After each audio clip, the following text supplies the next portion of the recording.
aming lingkod, Panginoon, sa iyong mahal ng salita. Hindi ka sa magtagumpay, Panginoon, talaga na tuloy mga salita, Panginoon. Kaya maraming salamat po sa matagumpay, Panginoon. Ikinig ng mga salita rin mo, talagang spiritual na buhay, Panginoon. Aking na aking patuloy na pagpapala niyo sa aming ginagawang pamumuhay, pagsunod paglitin namin sa iyo, Panginoon. Para kayo patuloy ng malikulat ng lahat. Kaya nasa namin po kayo ni mga susunod, nabalik namin natin ito palagyan sa pangalan ni Jesus. Amen. Okay, ito ang napakahalaga lamang na dapat natin na maunawaan ng spiritual life. No? It's like within the life of Christ. Kaya, pag tinanggap talaga natin si Jesus as our Lord and Savior, no? Yung buhay ng ating talagang spiritual na buhay talaga, no?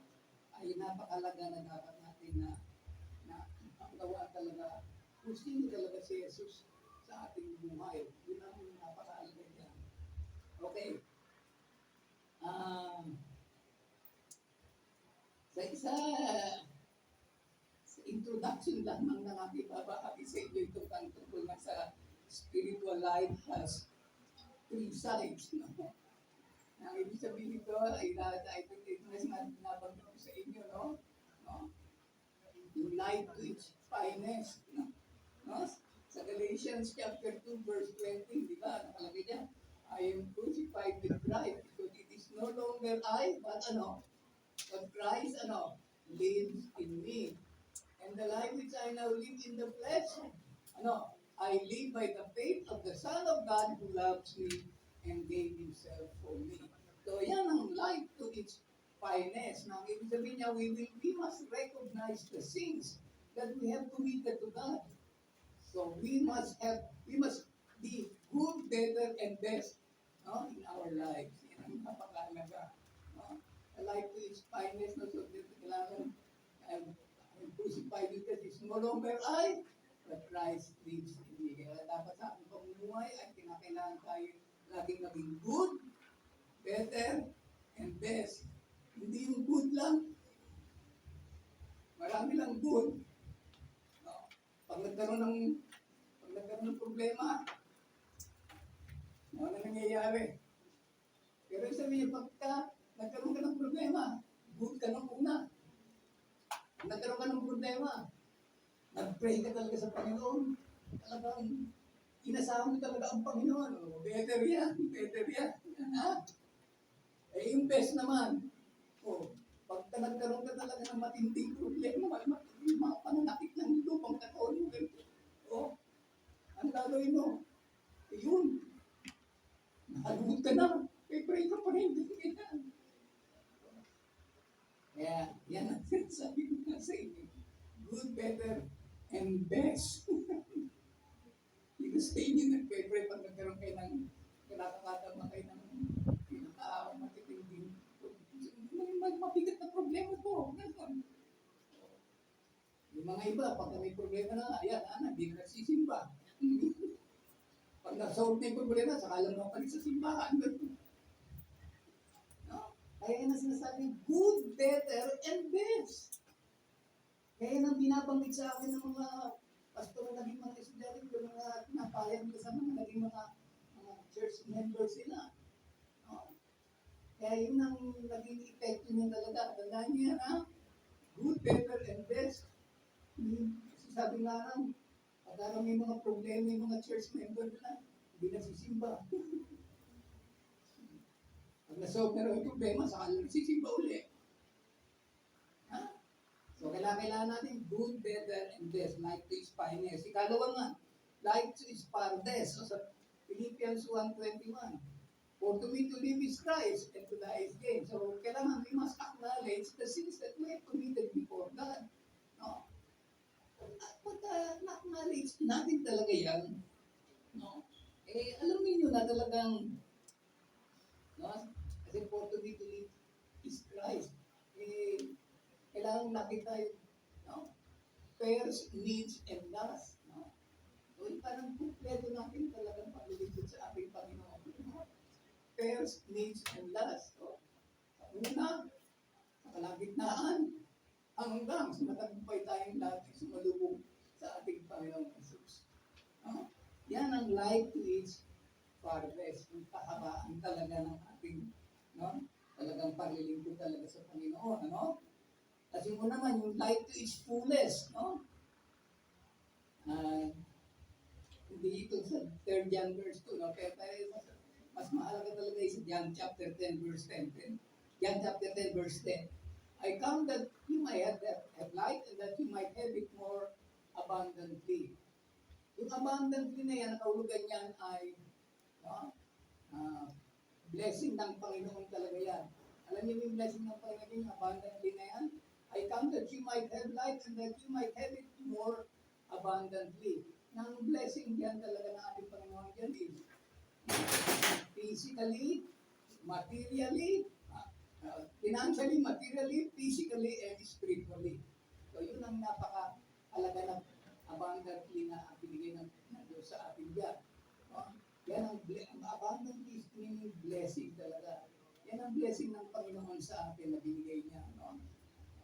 Dahil yan, ha? Sabi nga sa iyo, yung nangyayari natin na ano, no? Financial, material, physically, and spiritually.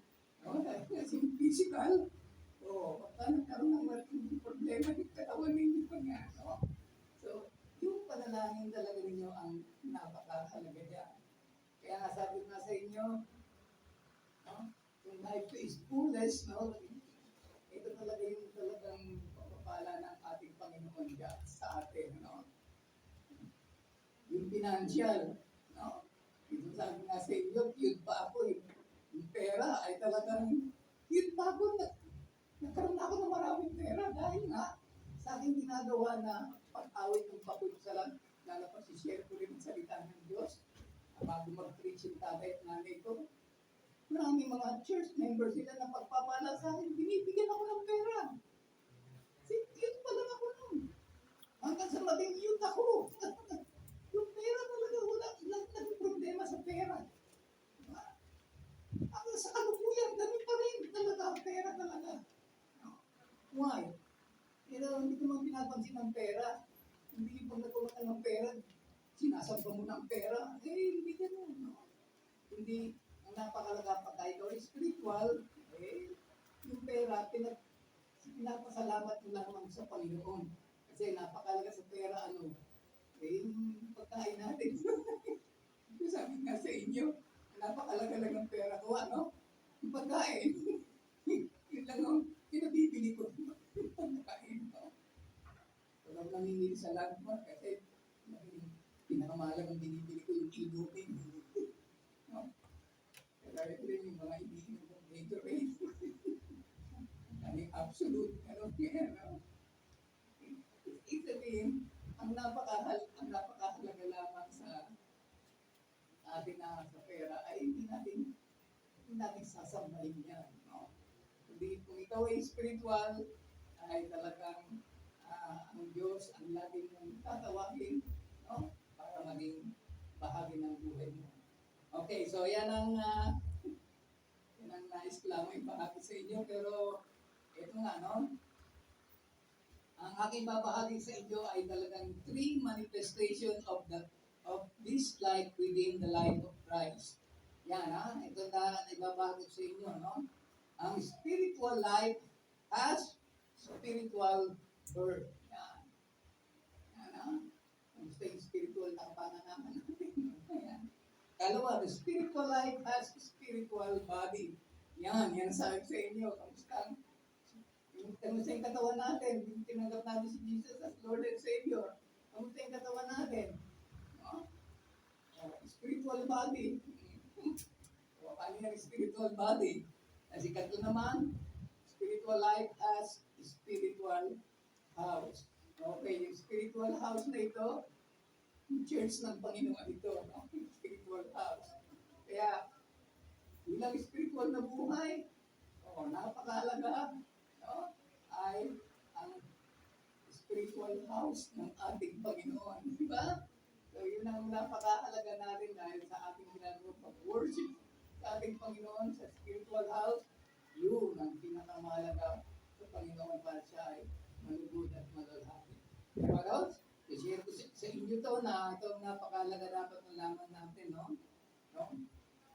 So, ang una lamang natin na maunawaan yung spiritual life as spiritual birth. Okay, sa John chapter 3, verse 3, nakalagay dyan, no? Jesus answered and said unto him, Verily, verily, I say unto thee, except a man be born again, he cannot see the kingdom of God. Yun ang napakalaga sa talagang pag tayo ay na-born again, pag tayo ay talagang tinanggap namin si Jesus Christ as Lord and Savior, no? O na-born again na tayo, anong napakalaga? No? Tayo ay tayo talagang na-born again na, pwede, sabihin na tayong makapunta sa langit. Yan. Yan ang napakalaga. Kaya yung mga na-born again, yun ang pwede lang pumunta sa langit. No? Pero, ano napakalaga kung na-born again ka? Spiritual birth. Sabi kasi marami mga na-born again, hindi spiritual. Kaya, hindi kayo mararapture talaga. Pagka ikaw ay Kristiyano, no? At na-born again ka, pero hindi ka naging spiritual. Yan ang sinasabi ko nga sa inyo na marami kasing mga Kristiyano. Christian, spiritual lang pag nasa church. Pag wala na sa church, pag wala na sa church, hindi na madama pagiging spiritual. Diba? Kaya sinasabi ko nga sa inyo, na yung lingkod nga, cute pa ako, kaya maging mga kapatid ko, nagugulat sila sa akin, cute ako. No? Yung pagiging spiritual ko, hindi ako gumagawa ng hindi makalugot-lugot sa harap ng Panginoon. No? Yung mga kapatid mo, kung ano mga ginagawa rin, hindi kalugot-lugot sa harap ng Diyos yan. Pero yung likod, yun pa ako, alam ko na hindi mga ginagawa ng mga Kristiyano na hindi kalugot-lugot sa harap ng Diyos. Pagka ikaw ay spiritual, malalaman mo talaga. No? Ang hindi ka lugod-lugod sa harap ng Diyos bilang Kristiyano. No?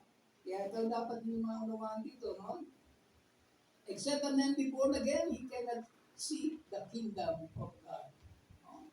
Pero, ang binabanggit ni Jesus dito, yung born again, ay ang pagiging spiritual bilang Kristiyano. No? Kaya pag hindi ka Kristiyano ka, hindi ka naman spiritual, wala.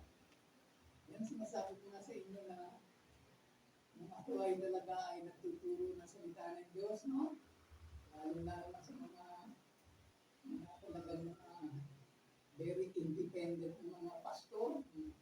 Nagulat sila sa aking ginawang pagtuturo, kaya talagang na-concentrate na pag-aaral ng salita ng Diyos, no? No, napakalaga. Ang aking minessage itong spiritual birth na ito, no? No? Okay, ito dapat natin maunawaan dito, no? Spiritual life has spiritual birth, no? Okay, it's a spiritual birth. So, merong tatlong previous to the spiritual birth, no? Okay. Okay, pag ikaw ay talagang born again, pagka ikaw ay spiritual, anong dapat mong unang gagawin? Detour from sin. Ibig sabihin niya, tatanggihan mo na talaga mga makasalanan. Mga kasalanan, di ba? Lalo mga makasalanan. Di ba? Dito sa inyo, sabi na sa inyo, pag may mga best friend kayo, mga kapag-anak ninyo, na hindi Kristiyano, at inaanyayahan kayo na hindi magawa kayo na hindi kalugod-lugod sa harap ng Diyos. Ano, gagampanan ninyo? Yun ang sinasabi ko nga sa inyo. Kaya yung mga ibang siyang mag-estudyante ko, dami lang pamilya. Member ng pamilya. Nung binagay ko sa itong spiritual birth na ito, pag may nag-aanyaya sa inyo, gagawa ng mga bagay na hindi naman kalugod-lugod sa harap ng Diyos, lalong kamag-anak mo, lalo sa member ng pamilya mo na hindi Kristiyano, Kristiyano ka. So, anong gagawin mo? Dahil nanay mo, dahil tatay mo, ganyan. Gagampanan mo, pero hindi ka lugod-lugod sa harap Kaya sabi ko sa mga estudyante ko noon, pag ginaganyan kayo ng tatay at nanay, huwag ninyong gampanan. Sabi mo sa kanila, hindi ka lugod-lugod po yan, tatay, nanay, hindi ka lugod sa harap ng Diyos. Makasalanan yan. Kaya pagka binagit mo yan, galit mo sa iyo nanay tatay mo, pero later, dahil sa ginampanan mo yan, sabi nga sa inyo, meron lang yung tatay at nanay, nagpunta sa church namin sa Taytay, yung nakinig na salita ng Diyos, so yun, tumanggap si Jesus as Lord and Savior. Ang ibig sabihin yan ang napakahalaga. Hindi yung gusto nyo maligtas ang tatay at nanay nyo na hindi pa naliligtas. Kasalukuyan. Ipahayag nyo ang inyong spiritual na buhay para maunawaan ng tatay at nanay ng mga kapatid mo. Later niya, maliligtas na rin sila. Pagka yung nanyayahan mo sa church sila, o kaya nalaman nila, hindi ka talagang ginagawa mo sa church, pagdating na sila sa church, ayun, yun ang napakahalaga. No? Kaya sabi nga sa inyo sa pastor sa Taytay, dami ng mga pamilya na buo talaga, naligtas. Isa lang yung talaga naligtas, pero ginampanan, no? Ng anak na yun na pinakita niya kaya pagiging spiritual, kaya na-bless ang mga member ng family nila, no? Kaya yan ang sinasabi ko nga sa inyo, no? Ang ating spiritual birth, no, ay detoured from sin. Alam mo, sino sa inyo nakakalam ng mga kasalanan? Tandaan niya, ha? Tanggihan natin ang mga kasalanan, ha? Yan ang napakahalaga. Hindi yung nakakagawa ka ng kasalanan. No? Pag wala ka sa church, pagdating ka lang sa church, kaya alam, hindi ka ng tawad sa Panginoon. Tandaan niya, ha? Detoured from sin, iwasan talaga natin ang mga kasalanan.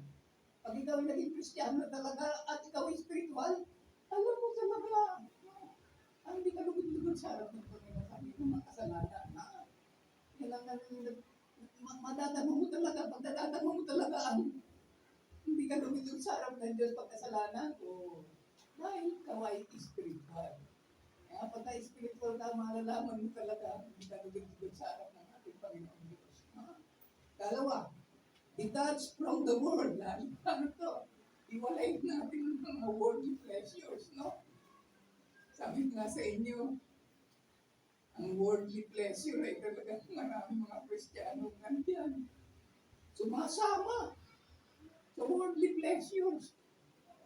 Alam niyo naman, di ka lugod sa worldly pleasures. No?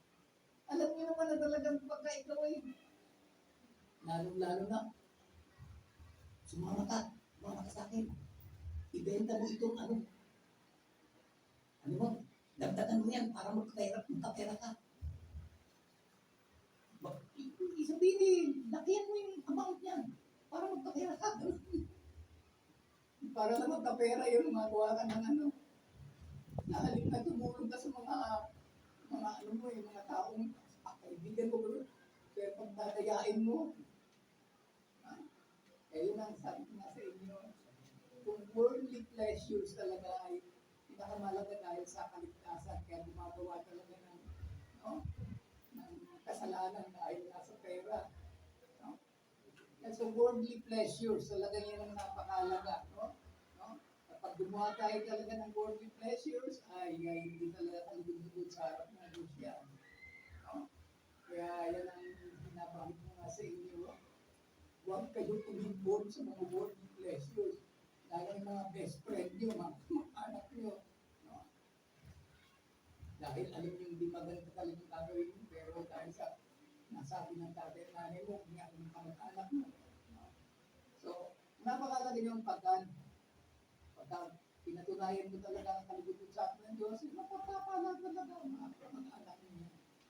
So, pagka sinusunod mo, hindi talaga naliligtas yan. Okay, next naman, ito naman. Pero nakalagay niya sa Titus chapter 2 verse 2, denying ungodliness, denying worldly lust. Yan ang napakahalaga dyan, no? Yung worldly lust verse na yan, talagang, nabanggit talaga diyan. Ano sa Titus chapter 2, pag binasa yung buong talata na yan, ito yung yan. Okay, next naman. Determined to serve God. Alamin natin ang ating ginagawang paglilingkod sa Diyos, no? Siguraduhin talaga natin ang ating mga ginagawa talaga sa Panginoong Diyos, sa paglilingkod natin sa Panginoong Diyos. Ang ibig sabihin niyan, yung good works, no? Lalo na sa inyo. Paglinggo ng umaga, di ba? Pag nagsasamba tayo, nagiging na sa inyo ka. At sumasamba tayo sa Panginoon, talagang gagawin talaga natin ang ating, no? Spiritual na pag-ibig, ganyan ang spiritual na buhay. Kaya kung nasa inyo, baka tayo naglilingkod na lang sa Panginoon. Unahin, pag mag-worship tayo, hindi yun mag-worship ka lang. Pag nag-worship talaga tayo, nakapikit tayo, naka-aspect kamay natin. Iba na natulog, gano'n na. Yan ang napakahalaga ng paglilingkod natin sa Panginoon. Pagbasa ng Biblia, no? Pananalangin. Nananalangin kayo, ano ka nananalangin? Kasi sabi na sa inyo, pag nag-pray tayo, hindi sa inyo nag-pray, nakaluhod ka lang, nakaupo ka lang, gano'n. Pero pagka nag-pray ka, nakaluhod ka talaga, lalakas talaga ang lupang katawan mo. Madadama mo talaga ang spiritual, no? Na buhay mo. Yan ang napakahalaga dyan, no? Kaya, sa paglilingkod natin sa Panginoon, siguro din talaga natin, pinabantahan natin, paksan na natin, pag-pray, no? Na sa ating ginagawa na ito ay talagang malugod mo natin ang Diyos sa ating ginagawa paglilingkod talaga sa Kanya, no? Kaya, yan ang sinasabi ko nga sa inyo yun. Kung tayo na-born again na, hindi na-born again ka na. Kasi marami nga ang mga na-born again. Pag nag-worship, ano lang, hindi pa nakaupo lang. Nagsisimba lang, pero hindi gumaganap ng fully sa Panginoon. Hindi ka lumutulog sa harap ng Diyos. Nagsisimba, pero wala. Pag nag-worship, makanta. Diba? Sabi nga sa inyo, sa lahat ng mga pinag-preach ko mga church noon, binabantayan ko lahat ng mga church member pagkatapos ng service. Sabi ko sa pastor, ang daming church member, pero kunti lang yung totoo. Pinag-worship, nag-uusap pa. Nakikwentuhan ka, nag-worship service na. Nag-uusapan ka. Diba? Kaya yun ang sinasabi sa inyo na sinuway ko talaga ito mga pastor mo. Kita nyo, ako'y nag-preach na uli. Oo, naku, talagang mga ano na. Improve. Diba? Kaya yun ang aking binabantayan ng mga church people. Ang napakalaga isipin nyo na lang. Pag nasa church tayo, naglilingkod tayo sa Panginoon, di ba? Hindi yung pupunta ka lang dahil lingkod. Simba, hindi pala. Huwag natin gagampanan ang ganun ng pupuli natin, ha? Dahil alam ninyo, nagsisimba ka man ang lingkod. Hindi naman kalugod-lugod sa harap ng Diyos. So, wala. Ha? Kaya yan ang ay natin na before from sin. Alam niyo talagang kasalanan. Detached from the world, yung mga worldly pleasures. No, iwasan talaga natin yan. And determined to serve God. No, alamin natin talaga, siguraduhin talaga natin na ating ginagawang paglilingkod ay para sa ikalwalhati ng ating Panginoon. So yun ang napaka-alaga nito. Spiritual life has spiritual birth. No? Ang ating pagiging born again natin, ha? Siguraduhin nyo talaga ang pagiging born again natin ay improving talaga natin mula simulain hanggang sa matagumpay tayo sa malulog sa Panginoon. Ha? Kaya yung spiritual birth natin, ha? Hindi yung na-born again ka pero hindi ka naman spiritual. Napakalaga sa pagiging born again ay yung spiritual life natin. Ha? No? Kailangan yung spiritual birth. No? Yan ang napakalaga niya. So, ikalawa naman ito, the spiritual life has spiritual body. Yan. Yan nasabi ko sa inyo ito. Yung spiritual body ng Kristiyano. 1 Corinthians chapter 2, verse 44. Nakalagay dyan, it is sown a natural body, it is raised a spiritual body. Pero yung natural body, at saka spiritual body, yung nakalagay dyan. Okay. So, yung natural body natin, okay. No? Kung hindi ka Kristiyano, alam mo naman, ang natural body mo ay talagang hindi maganda talaga. Hindi talaga pinakampanan na tungkulin mo. Pero pag ikaw naging Kristiyano, pag naging spiritual life ka na, no? Yung natural body mo, okay lang naman yung natural body nga, sabi nga sa inyo. Pag nagpaglinggo lang ng umaga, no? Yung natural body mo ay naging spiritual body. No? Pero, pag alis na ng church, naku, ang natural body. Lalo na sabi nga sa inyo, pagka kayo yung mga best friend ng mga hindi Kristiyano, pag pinapaboran kayo, o ano nangyayari sa natural body nyo? Nakakasala. Pero napakalaga sa natural body natin ay yung pagiging, i-maintain talaga natin ang pagiging spiritual. Kaya yung natural body natin talaga ay sumaganap ng tungkulin talaga, lalo na. Lalo na sinasabi nga sa inyo, pagsamba natin sa Panginoon, yung natural body. Diba? O pagka ang spiritual body, pag nasa pag-Sunday, worship service, hindi na, gumaganap talaga ng tungkulin, di ba? Yung natural body natin, ay talagang gumaganap ng tungkulin talaga sa ating Panginoon. Kailangan talaga maging spiritual ng ating lupang katawan.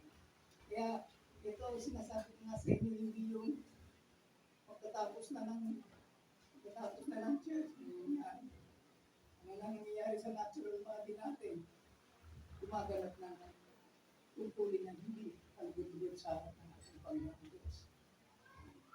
Kundi pananatilihin talaga natin yung natural body natin. Ano man, magpagsabi na sa inyo, pag may nakaanyaya sa inyo mga best friend ninyo, gagawa kayo ng mga activities, no?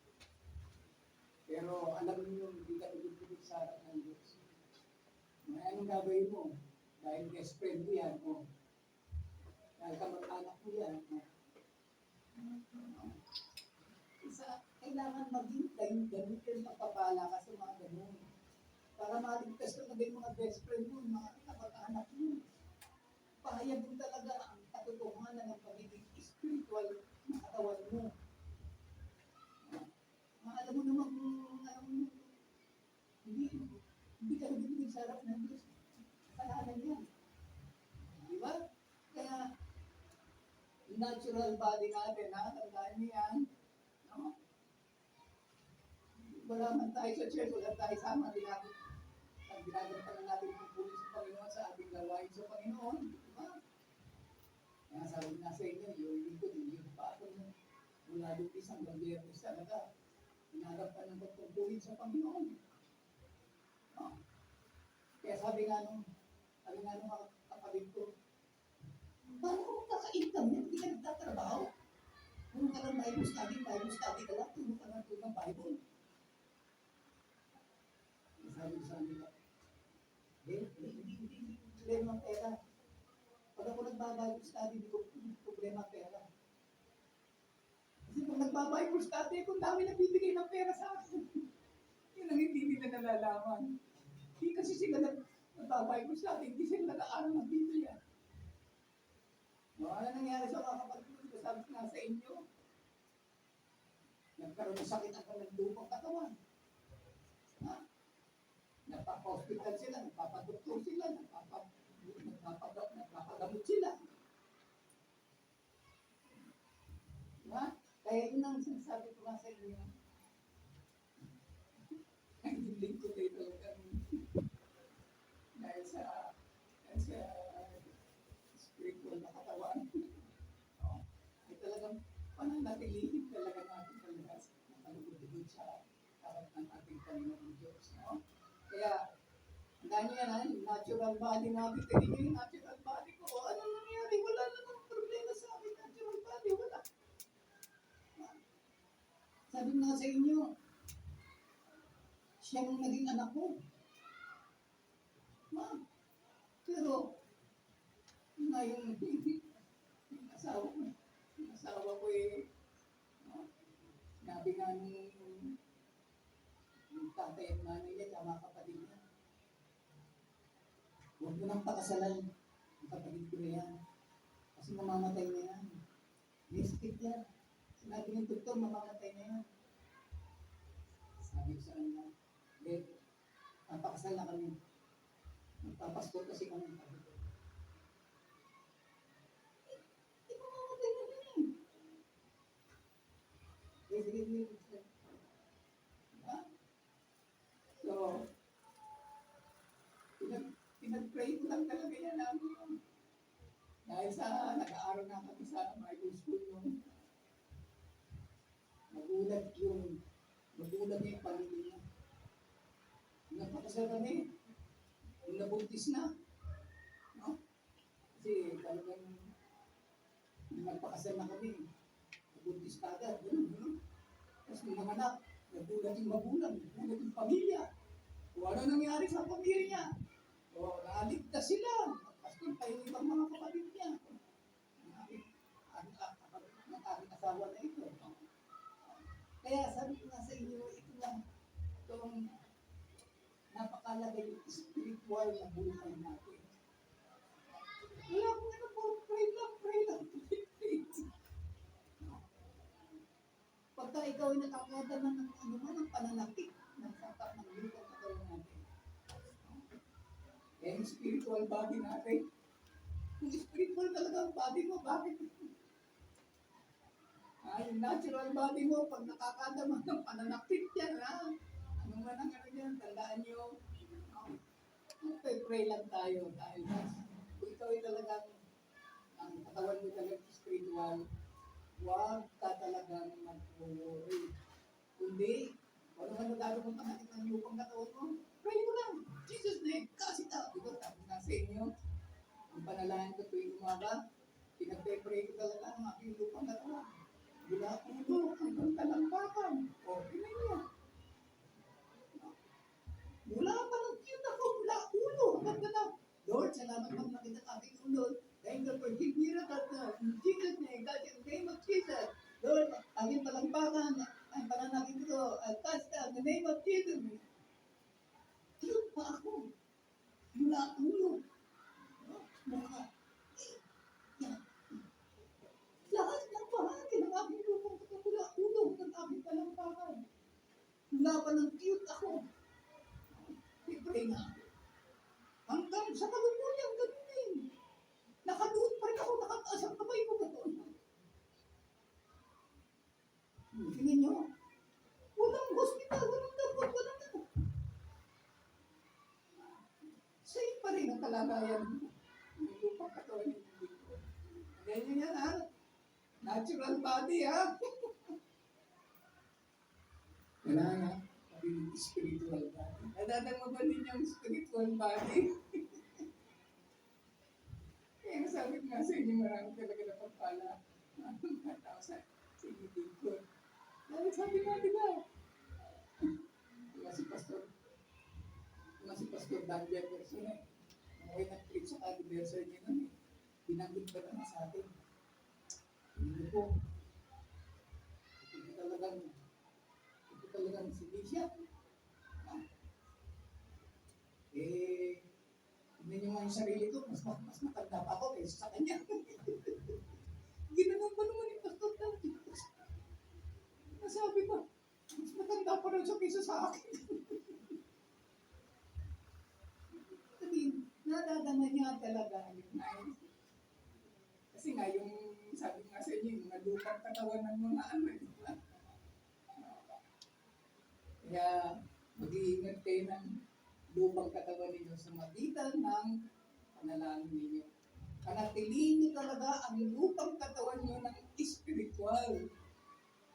Kasi pag nakadama kayo ng pananakit ng natural body mo, pag nag-pray ka, pag spiritual ka, galing ka agad yan. Tandaan niyo yan, ha? The spiritual life has spiritual body. Tandaan niyo yan, ha? Natural body natin. Oo. Sabi nga sa inyo, ako mo, pinagpipray kasi dati. May pagpagay kinakain ako, mga sakit yung tiyan ko. Ganyan nangyari sa akin nun. Dahil pala, may dumi pala yung talagang kinakain ko. Pero alam mo, pinag-pray ko, Lord, pag may kinain po ako, pag may madumi, ilabas yung agad. O, ano nangyayari pag nakumain ako ng may dumi?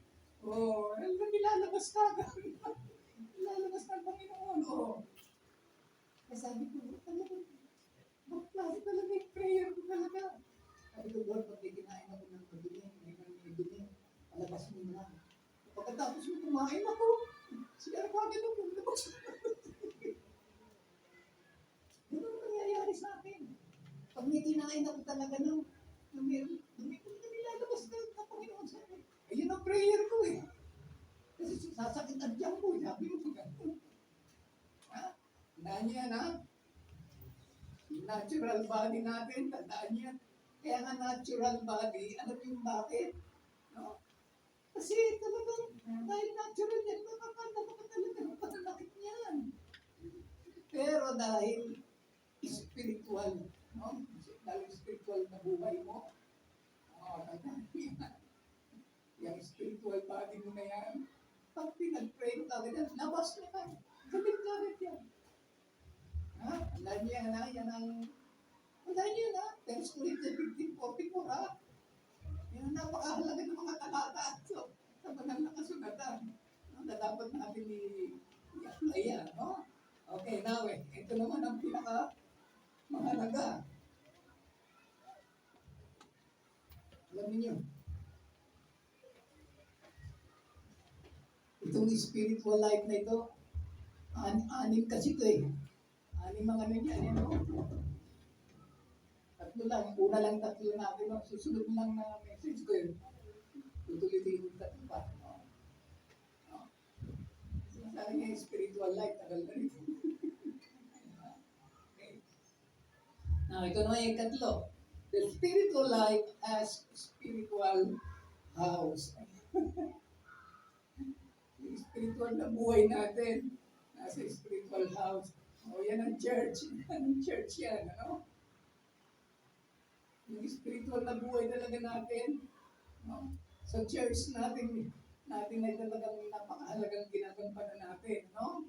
The spiritual life has a spiritual house. Okay, you also as living stones are built up a spiritual house, no? An holy priesthood to offer up spiritual sacrifices acceptable to God by Jesus Christ. Kaya sabi nga sa inyo ito nga, yung spiritual house na ito, no? Ito sabi nga sa inyo, dahil itong ating church, ha? Ang ating church ay talagang spiritual house to. Ah, Dahil, kaya nga, kaya nga, lagi tayo napupunta dito, di ba? Sabi nga sa inyo, kung meron tayong mga gawain, mula Lunes hanggang Sunday, no? Kasi yung aking church, isa sa Taytay nun, mula Lunes hanggang Sunday, may mga gawain talagang inanoon. No? Sabihin, napakahalaga sa ating ano, no? To present state on spiritual house, no? Kaya, alam nyo, ang ating church ay kinakailangan talaga bigyan natin ng malagang attention, no? Sa pagiging spiritual, no? Okay, ito unang halaga dyan. To God, the believers present state on spiritual house, no? So, yan ang dapat natin bigyan ng malagang attention, no? Present natin ang spiritual house, no? So, una, reconcile to God and become a part of the church. Yan. Reconcile to God and become a part of the church. Okay. Kaya maging bahagi tayo ng church natin. Kailangan talaga ay makasundo natin ang Diyos. Napakalaga dyan.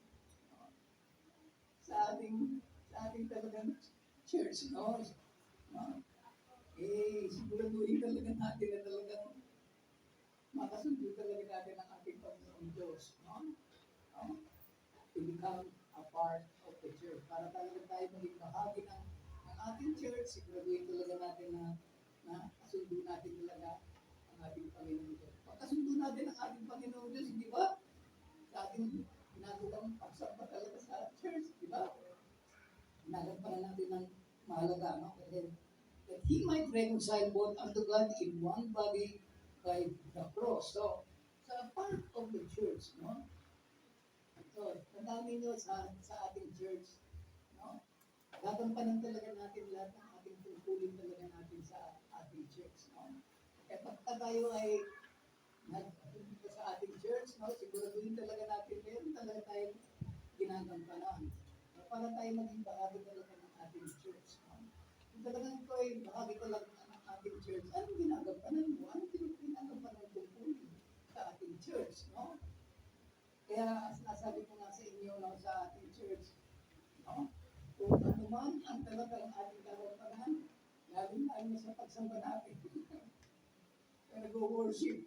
Siyempre, sabi nga siya, kailangan talaga.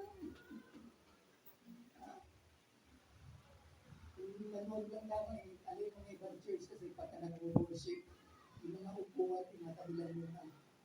Para talaga sila mag-concentrate talaga sa pag-worship sa Panginoon. Dati kasi lang, nakatayo lang, gano'n lang. Pero mag-message ako sa kanila, talagang very active na sila sa pag-worship. No? So, ibig sabihin yan, ang napakahalaga sa ating ginagampanan na tungkulin sa Panginoon, no?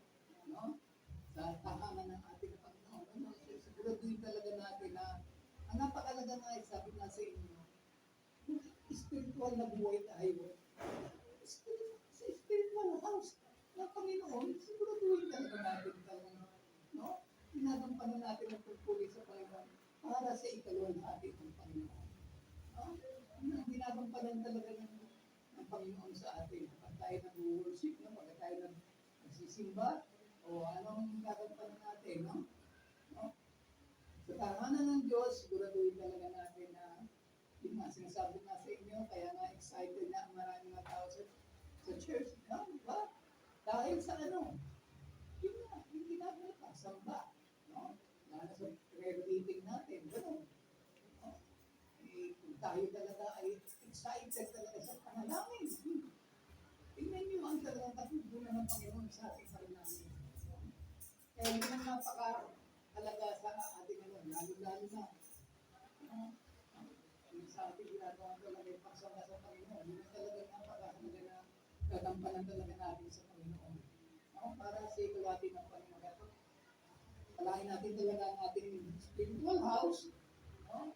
Kasi naasahan ng ating Panginoon Diyos sa talagang mga believers, talagang pagampanan talaga ito, no? Okay, so reconcile to God to become a part of the church. Kaya yan ang napakahalaga na dapat natin bigyan ng attention that He might be reconciled both unto God, one body by the cross. No? Okay, so yan ang handaan natin, Hindi natin pababayaan talaga ang ating napakatungkulin sa ating church para sa kalulugod kalahati ng ating Panginoon. Susunod naman to, fellow citizens with the saints. Okay, now ito naman ang now therefore you are no more strangers and foreigners, but fellow citizens with the saints and of the household of God.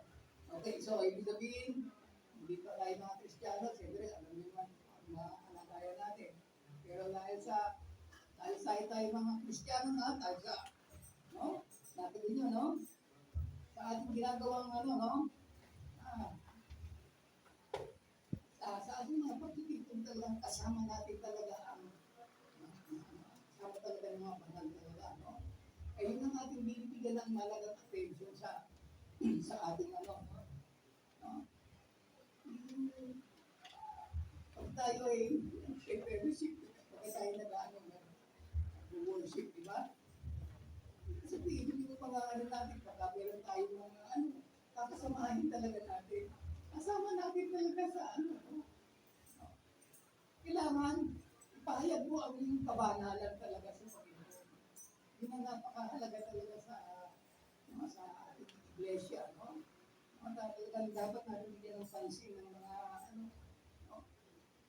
yung mga kabanalan kasi talagang napakahalaga sa ating pagtitipid sa ating church, Pag meron tayo talagang mga mga bisita na talagang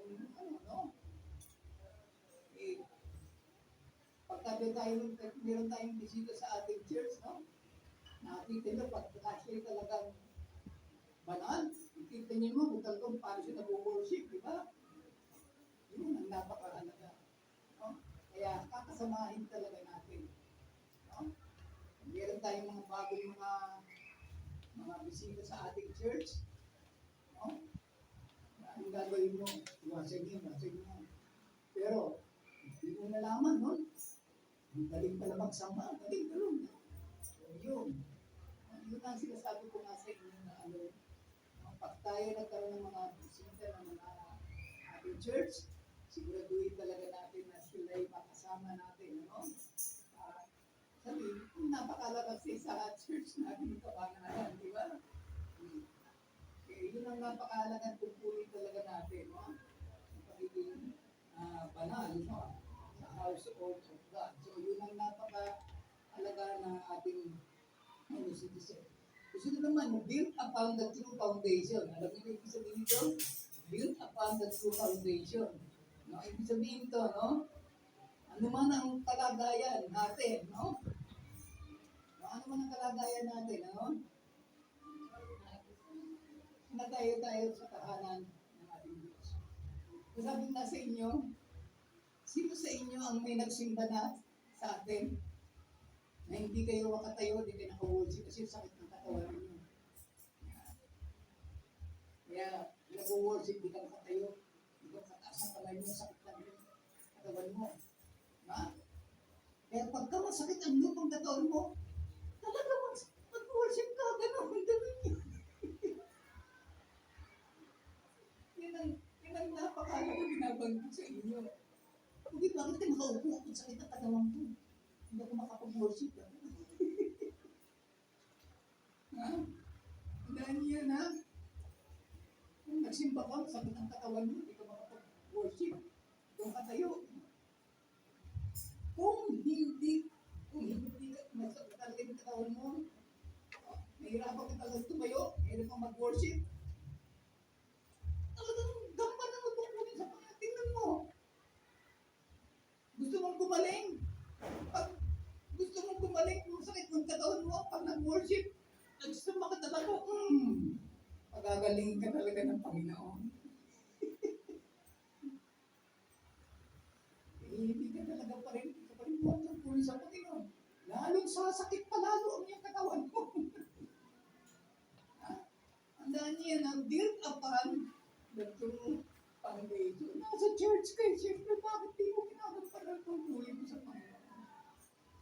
Tandaan niyo na, kung meron kayong pananakit ng sangkap ng lupang katawan niyo, no?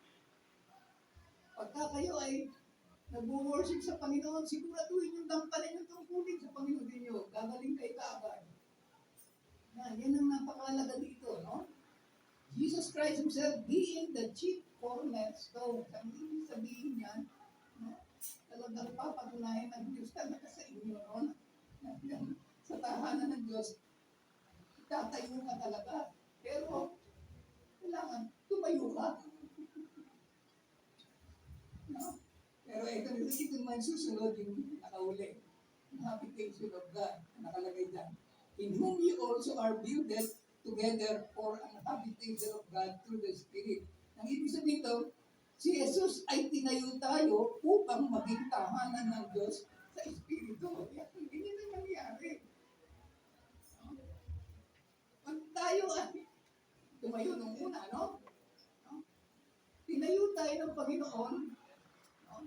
Para sa Espiritu. So, ibig sabihin yan, no?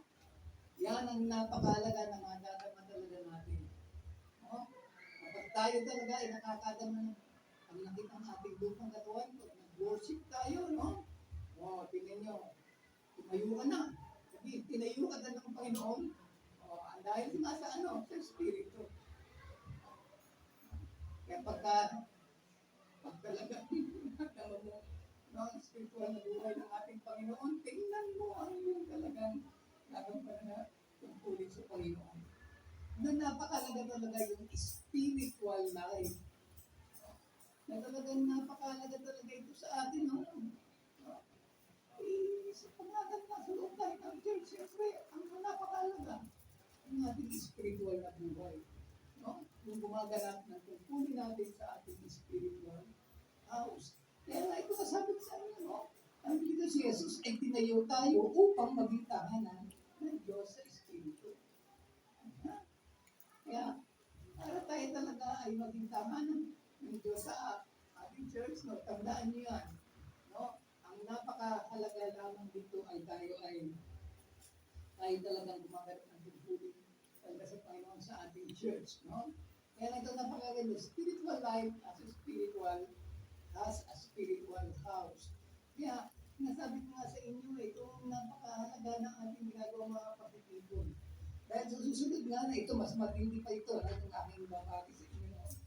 No? Naman, spiritual life has spiritual desire. Next, the spiritual life has spiritual choice. The spiritual life has spiritual renewal. Yan ang mga pinakamahalaga na maunawaan natin. No? Kinasusunod kasi aning talaga ito. No? So, ito ang napakalaga na dapat natin na maunawaan sa ano. No? Spiritual life is a life of vital union with Christ. Kaya sabi na, pagkatanggap tayo ay talagang nakalagang union with Christ. No?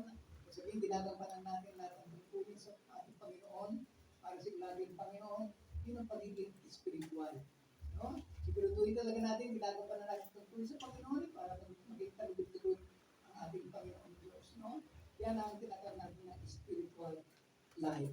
At ang napakahalaga na nasabi nga natin, no? Natulog po tayo kami Jesus na sa John chapter 10 verse 10, no? I come that you might have life, and that you might have it more abundantly. I come that you might have life, and that you might have it more abundantly. Sabi nga sa inyo, itong salita na ito na abundantly ay blessing ng Panginoon. At ang blessing ng Panginoon na ito ay financially, materially, physically, and spiritually. Yan ang sinasabi ko kasi financially rin talaga. Ang Diyos din na nagpapala sa atin financially. Hindi spiritual lang. No? Financially, materially, yan din. Kung natin makakanaw ng Diyos sa atin. Physically, lahat ng sakit ng ating lupang katawan. At napakalaga, itong spiritually. Okay. Alam mo yung kanta natin na yung Father, I love you, I praise you and adore you. Kabisahan niyo na. Okay. Okay, kantayin muna natin. Father, I love you. Tapos, Jesus, I